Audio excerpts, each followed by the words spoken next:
They have felt exactly what it's like to be a target. In fact, just a few days after the ground war started, they were already there with the Marines, and their camp came under attack. You can now hear the all clear sign. I'm going to put my mic back on here and take off my gas mask so you can hear what I'm saying here. But that is the all clear sound, and that is what we've heard 8 times today. This tent city, which can house over 2,500 occupants, is a major reason why so many folks want to be stationed here at Incirlik, Turkey. About 2 miles south of here in an area called Radio Range. It'll take 55 days for the first 408 cells to be built. Our locally based Seabees will not be able to return home before that. Now, the 11th Transportation Battalion is heading back up to Iraq in just a few days to deliver supplies to Qasr, where they are building a prisoner of war camp. Some say the stakes are higher. Every major newspaper in the country carries a similar headline today. The New York Times, the Washington Times, the Washington Post, USA Today, all sounding the drumbeat of war against Iraq. 3's military reporter Stephanie Sy. She is live in Kuwait. Stephanie, good evening. Good evening, Ed, from Kuwait City. That's right, we had a chance to go up and visit the forward headquarters of the 7th Transportation Group in Iraq in the last couple of days, and within 24 hours of our trip, the battle for Baghdad had begun. Well, 7th Transportation Group knows a little bit about what fighting is. They are a non-combat unit in the middle of a combat zone. And in fact, in the first days of the war, they were within miles of one of the fiercest battles of the war in Nasiriyah. Now their camp has built up to become the major resupply point for U.S. forces. And as U.S. soldiers and coalition forces continue to capture cities in Iraq, including Baghdad, they are still under threat. Here's how one soldier feels about the advance into the capital. I mean, we are closer to Baghdad than those in Kuwait are, and just due to the large number of people that we have here and the type of operations that we run here, we can be listed as a target, so to speak. Their base is, in fact, just a few miles south of Nasiriyah, where, again, some of the fiercest fighting in this war has been. They have felt exactly what it's like to be a target. In fact, just a few days after the ground war started, they were already there with the Marines, and their camp came under attack. And coming up tonight, new at 6, you'll hear their impressions of that day. For now, live in Kuwait City, Stephanie Sy, News Channel 3. Good evening to you from Kuwait City. Ed, you know, they say that nothing happens until the transporters move it. But the road to the front lines is a dangerous one. News Channel 3 cameraman Wayne Pellenberg and I took that road recently. Here's a look. In a 49-vehicle convoy, we took the road no one wants to travel, the supply road into central Iraq. We had started the day before at the 11th Transportation Battalion's camp in Kuwait, loaded with supplies to bring to camps in Iraq and with a few tough grunts. This is an AT-4 anti-tank weapon. If we get into an ambush, it can help clear the ambush or take out a vehicle that's trying to ram us. We spent the night at a convoy staging area near the border. Bed down here tonight and leave at first light up to our final destination. Dawn came after a sleepless night. The soldiers suited up with flak jackets, armed with good luck charms. My lucky dollar bill. Got my rosary, purchased in Puerto Rico. And a necklace with a guardian angel from the convoy leader's sister. Hope I get to return it to her. This is a real deal. You know, we're heading into a hostile area. In the last 24 hours, there has been casualties where we're going on the same route. So stay alert and stay alive. Waving children flashed by as the convoy crossed the border, shepherds leading their flock. The greatest threat to these convoys in Iraq is ambush, and no time is that threat greater than now as we're stopped here on the side of the road. The soldiers secured a perimeter around the convoy, and Frost watched for snipers ready to fire.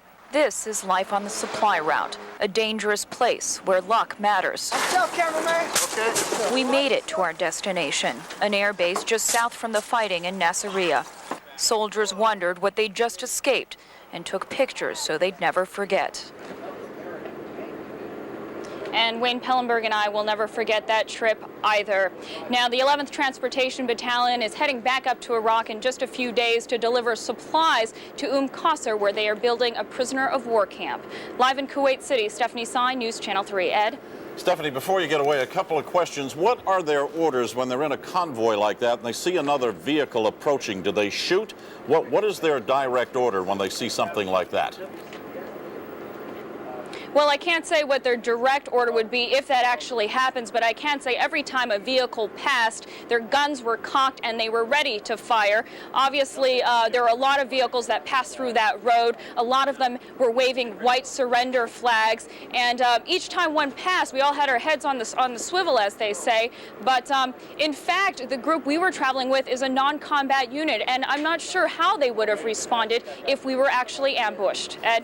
All right, one other question. You know, we see a lot of these, I guess they're kind of like a shrine to Saddam Hussein, and we saw the soldiers there taking pictures. Do they leave that sign of Saddam Hussein intact, or do they destroy it?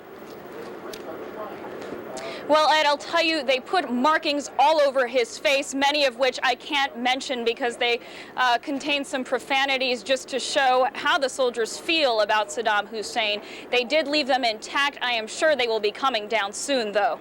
Ed? Stephanie, I see you've got your gas mask on and the air raid sirens are sounding again.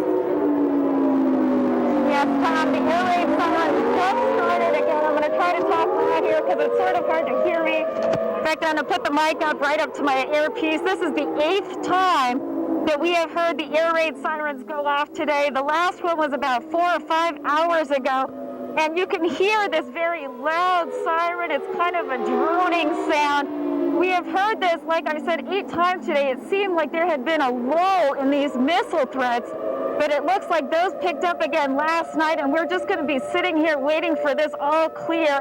And of course, as soon as these air raid sirens come on, the first thing we do is we put on our gas mask, we try to stop breathing, and if we can, we try to get to a place of safety, unless, of course, we're going live here on News Channel 3. You can now hear the all clear sign. I'm going to put my mic back on here and take off my gas mask so you can hear what I'm saying here. But that is the all clear sound, and that is what we've heard 8 times today. Of course, the target in a lot of these missile attacks are the camps in northern Kuwait, having thousands of U.S. and coalition troops. We visited one of those recently. Take a look. At Camp Virginia in northern Kuwait, the threat of missile attacks from across the border still looms. I don't think this is over by a long shot. I think there's more out there. With the skills that they have, they can reach anywhere. I mean, they can reach to Israel, they can reach to Kuwait City, so anywhere in this region is a hazard right now. Camp Virginia is home of the Army's 5th Corps and the communications battalion that supports them. Soldiers here know they are a hardy target. The 11th Signal Brigade just got back from a deployment from Afghanistan in August, but most say this deployment is far more intense. I've had some experience in Afghanistan, and many of these soldiers here have, but this is the first one that we've ever done where it's been real, where bullets have been flying. Soldiers are training on deadlier weapons, preparing to defend themselves. And we're like, well, if we got to do it, we got to do it. I'd rather take their life than have them take mine. They aren't a combat unit, but today every soldier is a warrior. God forbid, if they have to use the weapon, they're going to be more confident, they're not going to fumble, and they're going to do the right thing. From Kuwait.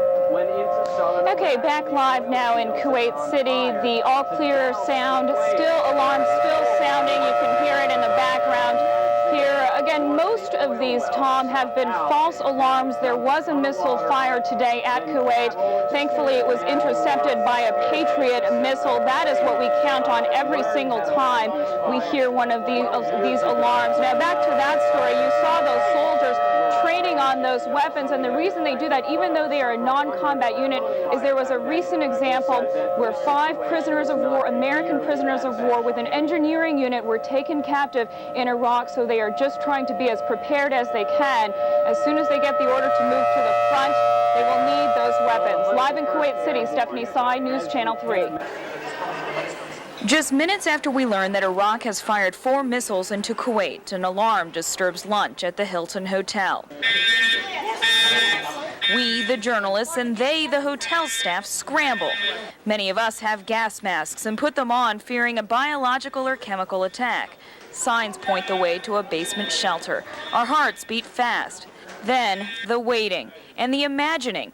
What would a missile hit feel like? Will my gas mask work? All of a sudden, war is more than a story, it is our reality. But it will not be our end on this day. The all clear sounds about 10 minutes later. A few hours after that, the alarm sounds again, and all the fears return. Maybe this will be the one. But again, it isn't. This is the third time today that we've all come down to the basement of the Hilton Hotel after an alarm has sounded. We just got the all clear, and everyone is once again clearing out. Each time the alarm sounded because the military had credible intelligence of an imminent missile attack. The third time, the military put on full chemical biological protection. It was an odd phenomenon. They were prepared for the worst, and to some extent, so were us journalists. But each time we sat in that basement, I noticed not one local or hotel employee with protective gear. One woman had just an evening dress. Life had come down to flak jackets and gas masks, and it was clear who the survivors would be. Stephanie Sy, News Channel 3. So Amanda Gray is the expert, and she hooked me up. And I'm going to do this. It's going to be no problem. So look at Anya, this thing, really, really tight. Really tight. Like, I feel like Scarlett O'Hara in Gone with the Wind. Amanda is an awesome rappeller, the only woman in ODU's ROTC unit to have graduated from air assault school in the top 3. It feels good because people look at me, especially I'm a female in the Army with this badge, and when they see it, they're like, oh, she must be squared away. But it wasn't always so easy. I actually cried the first time I went down. Let go of this hand right here. Okay. Now she's my encouraging teacher. I get a quick lesson. Remember, they say, right hand, brake hand, and lean back. All right, turn. After an equipment check, This is worse than Norfolk International Airport. You're all set. it's time to roll. Amanda by my side for moral support. A little shaky at first, then I get into the swing of things. The crowd goes wild. The 2 stories down, piece of cake. All thanks to my trusted teacher, a woman warrior who's earned her bragging rights. I am scared of heights, but you see, once you're in a helicopter with it rocking and then rappel out of that, this is nothing. Nothing anymore, at least, for either of us. Just a day of conquering fear. On belay! In Norfolk, Stephanie Sy, News Channel 3.